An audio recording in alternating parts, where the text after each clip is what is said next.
My fusion recipe's better than yours. Hold on to your knickers, because my butter chicken's about to take you on the ride of your life. If you use my recipe to make butter chicken, use an extra onion when you make your sauce, and when you dice up your chicken, make sure it's nice and small. So once your chicken's looking like this, and you've got quite a bit of sauce in it, take it off the heat and let it cool right down, because you're going to need to handle it and you don't want to burn yourself. Then once your chicken has cooled, all you're going to do is prop it up to one side so that all of the liquid drains over to one end. You'll see why in a minute. I actually don't have any coriander in here today either. I know, shocker. And now here comes the fun bit. What you're going to do is grab the pieces of chicken and a little bit of the sauce and stuff it into the pasta. Now I haven't boiled this, it's going to cook in the actual dish. If you want to, you can actually just layer parboiled pasta with the sauce instead of stuffing it like this, because this is a faff. So if you can't be asked, it's no big deal. Then just pop it in your baking dish and carry on stuffing. Or if you really can't be bothered, just boil some pasta and stir it in. It's delicious.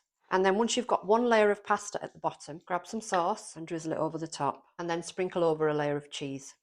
So you're going to build it a bit like a lasagna. And then once you've got that ball ache out of the way, you're left with a decent amount of sauce. We're going to pop that back on the heat and we're going to dilute it now with boiling water. I've got about 300 mils of the butter chicken sauce here. I'm going to add in 500 millilitres of water and another 250 millilitres of double cream.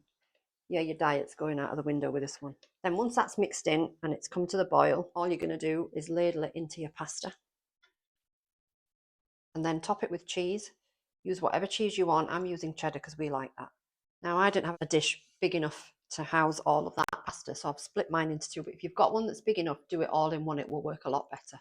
You need to cover it. If you don't have a lid to your dish, then just cover it with foil nice and tight, and then you're going to bake this in the oven at 200 degrees for about 30 to 35 minutes. It's not winning any awards for being the cheapest meal on the planet, because that pasta costs a fortune. It's also not the healthiest, but it's bloody gorgeous. And then once it's been baking for about 35 minutes, we're going to sprinkle on some cheese just to finish it off.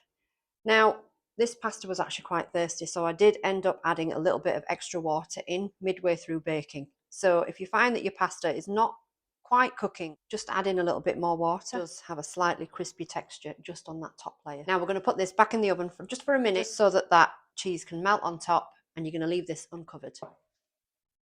Creamy, cosy and full of masala magic. Save this, make it ASAP, and tell me in the comments when you're completely obsessed. Go on, what are you waiting for? Make me proud.